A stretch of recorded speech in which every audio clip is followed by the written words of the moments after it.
With tears in his eyes, Ndjai narrated the difficult journey from when his stepfather passed on, when his mother was immediately chased out of her marital home she had shared with her husband of 20 years.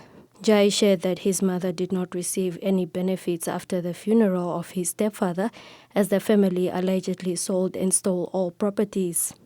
My father's body did not even arrive at the mortuary. When I arrived, apparently they were waiting for the police. The police would not come.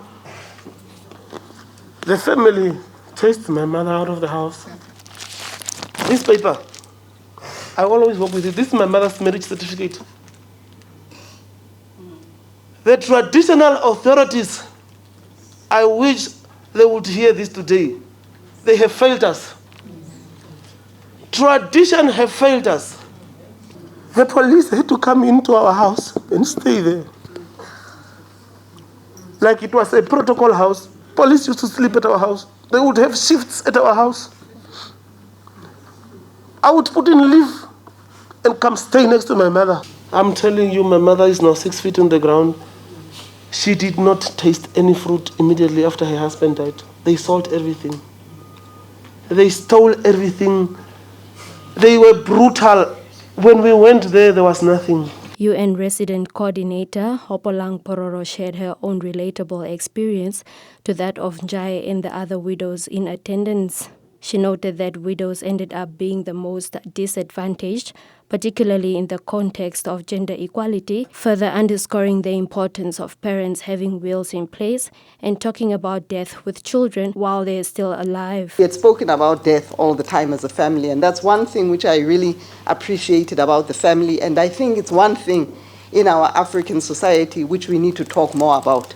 We don't talk about death, and as a result, husbands, fathers, they don't write wills, right? And when they don't, when they pass, this is when the relatives come. Not to say that in all cases the wills work, but it's important to have a will. And so these are things which at least my late dad, he had written a will. Deputy Minister of Gender Equality and Child Welfare in her keynote remarks cited that before independence, Namibia was characterized by a history of discriminatory practices that mostly affected women and children. Little attention then was given to addressing gender inequalities inherent in customary practices, especially discrimination against widows. Following the death of her spouse, a widow could be forced off the property they had previously shared in marriage. And we had life stories here this morning. There were no legislations or regulations in place to safeguard widows from such unfair treatment. In some of the Namibian traditions, it was common for the husband's male relatives to inherit and manage the deceased assets as appointed by the next of kin. Even if the surviving spouse and children had acquired the land together with the deceased, they would still have had minimal or no rights to inherit those assets.